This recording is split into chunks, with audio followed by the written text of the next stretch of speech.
அன்பிற்கினிய மாதா தொலைக்காட்சி சுவைஞர்களே, தமிழினிய நெஞ்சங்களே, உங்கள் அனைவருக்கும் நன்றியின் நல்வாழ்த்துகள். திரிகடுகத்தில் இணைந்திருக்கிற இவ்வேளையில் இன்று நாம் 9ஆம் செய்யுளில் நுழைகிறோம். மூடர் விரும்புபவை. பெருமை உடையார் இனத்தின் அகறல், உரிமையில் பெண்டிரை காமுற்று வாழ்தல், விழுமிய அல்ல துணிதல், இம்மூன்றும் முழு மக்கள் காதலவை. பெருமை உடையார் இனத்தின் அகறல் என்கிற இந்த முதல் கருத்தை இன்று நாம் ஆய்ந்து பார்க்கிறோம். அதாவது பெரியவர்கள், சான்றோர்கள், மாமேதைகள், இந்த சமூகம் வாழ வேண்டும் என்பதற்காக சிந்தனைகளை தந்தவர்கள், தங்கள் உயிரை கூட கொடுத்தவர்கள், வாழ்நாளெல்லாம் அதற்கென்றே உழைத்தவர்கள், தன்னலம் பாராதவர்கள், கண் துஞ்சார் என்றெல்லாம் சொல்லப்படுகிறவர்கள். அப்படிப்பட்ட பெரியவர்களுடைய அந்த கூட்டத்திலிருந்து, அந்த கொள்கையிலிருந்து விலகி நிற்றல், அதான் அகறல். அகறல் என்றால் என்ன? அகன்று போகுதல். பள்ளியிலே அந்த பேரணி அமைக்கின்ற பொழுது இவ்வாறு சொல்வார்கள். எல்லா பள்ளியிலும் அப்படி சொல்கிறாங்களான்னு தெரியல. என்ன சொல்லுவாங்க? பள்ளி நேர் நில். அப்போ அதற்கு எதிர்ப்பதம் என்னது? பள்ளி அகற்றி நில் என்று சொல்லுவாங்க. அப்போது அட்டென்ஷன், ஸ்டாண்ட் அட் ஈஸ், அதான் அகற்றி நில், கால்களை அகற்றி நில். அகன்று போகுதல், விலகிச் செல்லுதல், ஒட்டி நில்லாமல் இருத்தல் என்கிற அந்த ஒரு தன்மை இருக்கிறதே, அது அழிவுக்குரிய ஒரு தன்மை. ஆக அப்படி எவரும் செய்துவிடக்கூடாது. பெரியார் என்று எல்லா பெரியவர்களையுமே சொல்வதற்கு பயன்படுத்தப்படுகின்ற ஒரு சொல். அதைத்தான் வள்ளுவர் ஒரு குறளிலே குறிப்பிடுகிறார். பெரியாரை பேணாதொழுகின் பெரியாரால் பேரா இடும்பை தரும். இது என்ன பெரியார்? தந்தை பெரியாரா? கண்டிப்பாக தந்தை பெரியாரும் ஒரு மாமேதை தான்.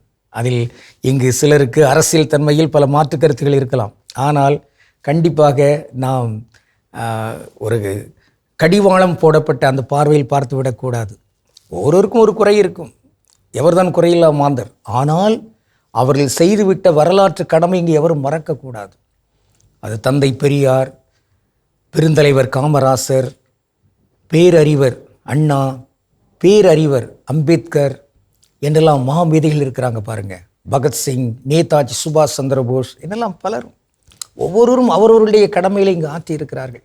அந்த பெரியவர்கள் அவர்களுடைய அந்த கொள்கை, அந்த இனம் என்று சொல்லப்படுகிற அந்த குழு, அந்த குழுவிலிருந்து இங்கு விலகி நின்றால், ஒதுங்கி போனால், ஒதுங்குவதும் ஒதுக்குவதும் பாவம். ஆக அந்த அகறல் என்பது கூடாது. மாறாக இணைந்து நிற்றல். அந்த பெரியவர்கள் அவர்கள் தந்திருக்கிற அந்த கொள்கைகள், அப்போது அதற்கு அந்த பெரியவர்களுடைய கொள்கையெல்லாம் தெரிந்திருக்கணுமே. பாரதியார் எழுதிய கவிதைகளை இங்கு படித்தாகணுமே. பாரதிதாசன் முன்வைத்திரு தமிழ் தேசிய கொள்கைகள் இங்கு தெரிந்திருக்க வேண்டுமே. இப்படிப்பட்ட அந்த கொள்கைகள் எல்லாம் இங்கு வெளிவர வேண்டும். பாவலரில் பெருஞ்சித்திரனார் மாமேதை, கெஞ்சுவதில்லை பிறர்பால் அவர் செய் கேட்டினுக்கும் அஞ்சுவதில்லை, மொழியையும் நாட்டையும் ஆளாமல் துஞ்சுவதில்லை, எனவே தமிழர் தோள் எழுந்தால் எஞ்சுவதில்லை எவரும் எதிர் நின்றே என்றெல்லாம் முழங்கியவர் வீரத்தோடு. அப்படிப்பட்ட அந்த மாமனிதர்களுடைய கவிதைகள் இங்கு தெரிந்திருக்க வேண்டுமே, படிக்க வேண்டுமே. திருக்குறள், திரிகடுகம் என்றெல்லாம் இப்படிப்பட்ட இவற்றையெல்லாம் தெரிந்து வைத்து அதன் அடித்தளத்தில் அந்த பெரியவர்களை விலகாமல் அவர்களோடு இணைந்து பயணிப்பதற்கு இந்த திரிகடுகத்தினுடைய முதல் கருத்து நமக்கு அழைப்பு விடுக்கிறது. இதை நாம் இங்கு ஏற்பதற்கு இங்கு அணியமாக வேண்டும். இன்று நாம் ஒரு சொல்லை நினைத்து அதற்குரிய தமிழ் சொல்லை ஆய்ந்து பார்ப்போம். ஜாதி. ஜாதி என்பது தமிழ் சொல்லே கிடையாது. அப்போ எப்படி தமிழ் இனத்தில் ஜாதி வந்தது?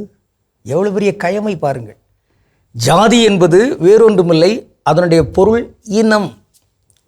ஆக ஒரு இனம், ஒரு குழு, ஒரு குழுமம் என்கின்ற அந்த சொற்கள் தான் தமிழில் இருக்கிறது. ஜாதி என்பது இல்லை. ஜாதி என்பது தமிழும் கிடையாது. எனவே இங்கு எவரும் ஜாதி என்று பயன்படுத்த வேண்டிய தேவையே கிடையாது, ஜாதியையும் பயன்படுத்த வேண்டிய தேவையே கிடையாது என்கிற அந்த செய்தியை இங்கு மனத்தில் பதித்துக் கொள்வோம். ஆக இங்கு பெரியவர்கள் எல்லாம் எல்லாரும் ஒன்றாக இருக்க வேண்டும் என்றுதான் எண்ணியவர்களை தவிர பிளவுபட்டு கிடக்க வேண்டும், ஏற்றத்தாழ்வோடு இருக்க வேண்டும், தீண்டாமை இங்கு திணிக்கப்பட வேண்டும் என்று எண்ணியவர்கள் அல்ல. அப்படியெல்லாம் எண்ணியவர்கள் சிறுமையானவர்கள். அப்படிப்பட்டவர்களோடு இணைந்து பயணிக்கிற ஜாதியை ஏற்கிறவர்களாக இங்கு எவரும் இருக்கக்கூடாது. மாறாக பெரியவர்கள் உயர்ந்தவர்கள் இவர்களோடு நாம் இணைந்து பயணிப்பதற்கு இந்த திரிகடுகம் நமக்கு ஒரு வெல்வெளி விடுக்கிறது, ஒரு சவால் விடுக்கிறது. இதை ஏற்கிற மாமனிதர்களாக திகழ்வோம், உயர்வோம். கடவுளுக்கு திருவிழமானால் மீண்டும் நாளை திரிகடுகத்தில் இணைந்து மகிழ்வோம். நன்றி, வணக்கம்.